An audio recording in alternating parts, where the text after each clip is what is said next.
nome é Virna Lígia Fernandes Braga, eu sou doutora em História. Hoje eu sou professora no Centro Universitário Estácio de Juiz de Fora e também no Colégio Stella Matutina, onde eu leciono para o ensino fundamental e médio e desenvolvo pesquisas na área da assistência para dar continuidade ao que eu desenvolvi e trabalhei durante o doutorado. Eu comecei a fazer a graduação em História em 1999 na Universidade Federal de Juiz de Fora e me formei ao final de 2003. Em 2003 eu já fiz o concurso para o mestrado e concluí o mestrado em 2006. Depois dei um tempo até o doutorado e fiz o doutorado entre 2011 e 2015. Toda a minha vida acadêmica se desenvolveu na Universidade Federal de Juiz de Fora. A minha pesquisa de doutorado é bastante diferente, inclusive, do que eu já vinha trabalhando no mestrado. No mestrado eu trabalhei com o movimento sindical, o movimento dos trabalhadores em educação aqui em Juiz de Fora, durante a Primeira República. E na pesquisa de doutoramento, eu estudei assistência pública e privada à pobreza, aos pobres. E recuei bastante no recorte, até que foi diferente para mim, porque o historiador ele se especializa bastante na área em que ele vai desenvolver a pesquisa. Geralmente todos são especialistas em determinado período da história. Então, o nome da minha tese mesmo é Pobreza, Assistência à Pobreza, Assistência Pública e Privada à Pobreza entre 1871 e 1923. E foi um projeto que surgiu a partir da pesquisa com as fontes no Arquivo Público Mineiro, em Belo Horizonte.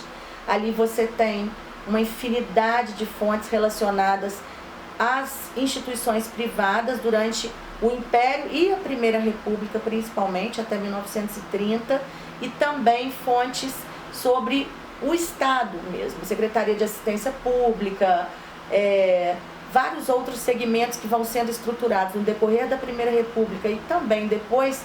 Você tem uma vasta documentação ali. Eu trabalhei com esses documentos. Esses documentos envolvem, são séries bastante grandes, são várias séries, isso tudo dentro da documentação da Secretaria de Assistência Pública, do APM, do Arquivo Público Mineiro. São séries que tratam desde a organização de associações de auxílio à pobreza, via irmandades, que sempre existiram muitas em Minas Gerais, principalmente desde o século XVIII, por conta da mineração, e também envolvem até circulares do governo mineiro, a relação que o governo mineiro teve com o governo federal, a própria estruturação da Minas Gerais republicana através das suas instituições, você consegue perceber naquelas fontes.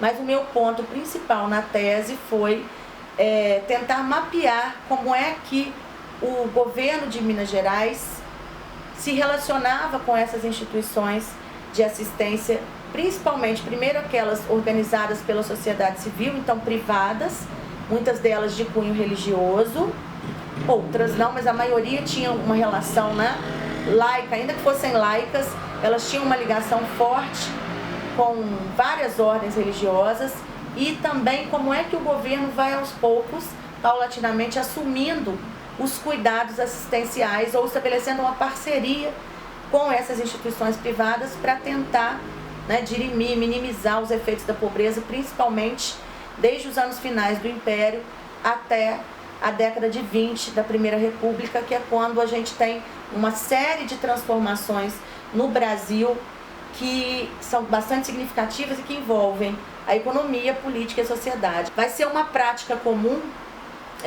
isso é uma das coisas que a gente aborda também na tese, que a assistência pública seja pública, mas completamente estruturada através das associações privadas.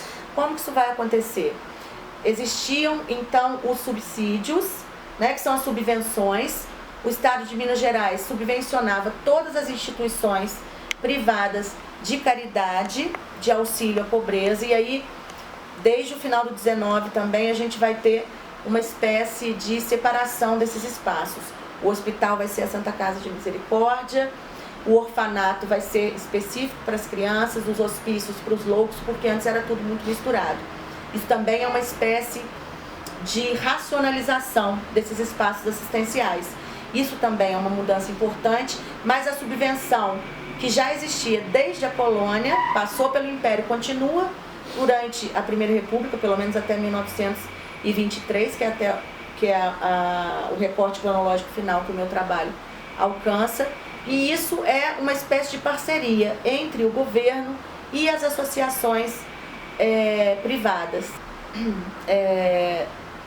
Essas subvenções continuam, como eu havia dito, e também há o quê? Nessa trajetória, a gente observa que o que antes era visto como caridade se torna filantropia. Há uma diferenciação nesses conceitos. A filantropia seria uma espécie de caridade racionalizada, e em Minas Gerais você observa que os números de instituições ou de associações privadas de auxílio à pobreza continuam crescendo durante toda a Primeira República. Eles não param, essas associações não param de surgir. E o governo mineiro, ele incentivava, claro, né, isso era importante para ele, que a sociedade criasse essas instituições e que ele contribuísse. Então você encontra discursos de presidentes, tá? Primeiro, né, de província, do Império, mas depois o próprio presidente do Estado conclamando a população que ela tomasse essas iniciativas e que ela conseguisse, junto com o Estado, dar conta, né, de socorrer aos pobres em Minas Gerais. O que a gente percebeu e que é mais marcante nessa discussão sobre assistência pública e privada em Minas, nesse período dos anos finais do Império até as décadas iniciais da Primeira República, é que boa parte, se a gente tivesse que traçar um perfil dos pobres em Minas Gerais nesse período, tá? Você vai perceber que a maior parte deles é negro ou pardo, a maior parte deles é viúva, portanto, às vezes são, né, mais velhos, ou não tem um vínculo familiar ou uma família ampla, e isso tudo, óbvio, né, isso tudo se coloca numa situação de abandono mesmo, porque você não tem com quem contar. E geralmente eles também, muitos deles, né, são trabalhadores que exercem funções, trabalho manual pesado, aquele que muitas vezes era visto como, né, um trabalho desqualificado ou para pessoas com pouca qualificação. Então são lavradores, são cozinheiras, são empregadas domésticas. Como é que a gente descobriu isso? Um dos documentos que é base e que foi assim, fundamental para desenvolver a tese e fazer a gente chegar a essas conclusões, principalmente, primeiro, do perfil dos pobres, que foram as listas de pessoas atendidas nessas associações. Muitas delas são bastante completas e trazem, né, a idade, a cor, a profissão, e também para tentar estabelecer que tipo de relação acontecia entre a sociedade e o Estado para prover a assistência aos pobres, foram esses documentos que a gente está, não só essas listas de pessoas atendidas, mas principalmente circulares e ofícios da Secretaria de Assistência do Estado de Minas Gerais.